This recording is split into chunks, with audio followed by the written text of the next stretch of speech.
যেহেতু আমি অর্থমন্ত্রী হিসাবে অন্তত আর্থিক বিষয়ে যে কথাগুলো আসছে দু চারটা কথা তো উত্তর দিতে হয়।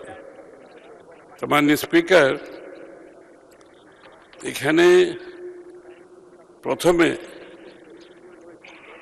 বিএনপির সংসদ সদস্যদের অনেককে ঋণ খেলাপি হিসাবে আখ্যা দেওয়া হয়েছে, কিছু পরিসংখ্যানও এখানে দিয়েছেন। আমি আপনাদের অবগতির জন্য জানাচ্ছি,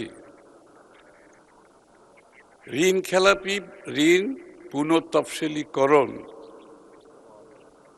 এটা ব্যবসা বাণিজ্য, ব্যাংকিং কালচারের মধ্যে সাধারণ প্রক্রিয়া। এটা বিএনপি আবিষ্কার করে নাই। যেদিন থেকে ব্যাংকিং ব্যবস্থা চালু হয়েছে বিশ্বে, সেই দিন থেকেই ঋণ তফসিলীকরণের ব্যবস্থা আছে এবং ভবিষ্যতে থাকবে। এটা কেন হয়, ঋণ তফসিলীকরণ কেন হয়, যারা ব্যবসা করেন তারা নিশ্চয়ই বুঝতে পারবেন। যেমন কোভিডের সময় মানুষের ব্যবসা বাণিজ্য ক্ষতিগ্রস্ত হয়েছে, সব ব্যবসায়ীদের, তাদেরকে ঋণ তফসিলীকরণ করতে হয়েছে, সরকারকে সহযোগিতা করতে হয়েছে।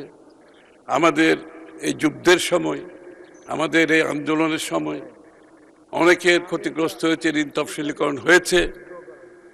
কিন্তু গত দীর্ঘ 17 বৎসরের বিএনপির আন্দোলন সংগ্রামে বিএনপির যারা ব্যবসায়ী আছে তারা কেউ ব্যবসা করতে পারে না। আমার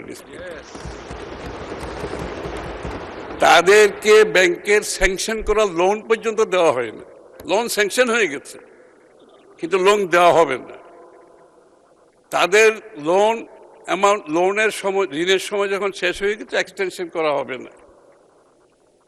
যত ধরনের বাধা বিপত্তি সৃষ্টি করা যায় ব্যাংকিং সিস্টেমে, এই বিএনপির নেতা কর্মীদের বিরুদ্ধে সেটা করা হয়েছে। মাননীয় স্পিকার, তাদের গ্যাসের লাইন কেটে দেওয়া হয়েছে, ইলেকট্রিসিটি লাইন কেটে দেওয়া হয়েছে।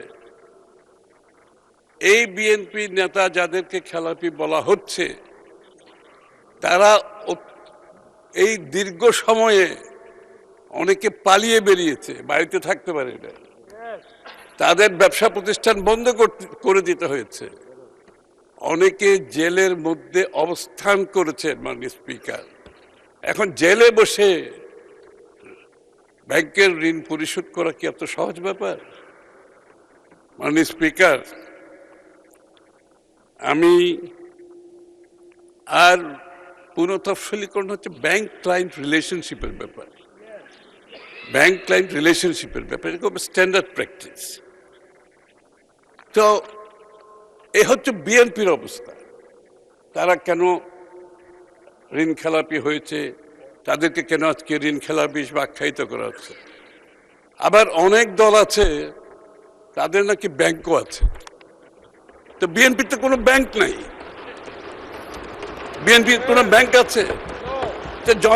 বাংলাদেশের এটা জনমুখে প্রচারিত, এটা সবার জানা আছে তাদের নাকি ব্যাংক আছে। তো তাদের যদি ব্যাংক থাকে তাহলে তাদের দলের সদস্যদের ঋণ খেলাপি হওয়ার তো সুযোগ নাই।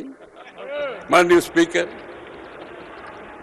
এমনকি এই একটু আগে আমি একটা বিল এনেছিলাম, ওই বিলের সময় অনেকে বলেছেন যে এখানে এই যে বয়সটা বাড়ানো হচ্ছে, এখানে বোধহয় পছন্দের কাউকে দেওয়ার একটা সুযোগ সৃষ্টি করার জন্য। তা আমি বলছি, যাদের যেই দলের ব্যাংক আছে তারা তো তাদের পছন্দের ব্যাংকের চেয়ারম্যান বানিয়েছেন, তাদের পছন্দের ম্যানেজিং ডাইরেক্টর বানিয়েছেন, তাদের পছন্দের লোক নিয়োগ করেছেন, আবার তাদের অপছন্দের লোককে চাকরিচ্যুত করেছেন। এই কাজটি তো মাননীয় স্পিকার বিএনপি করতে পারবে না, সেই সুযোগও বিএনপির নাই।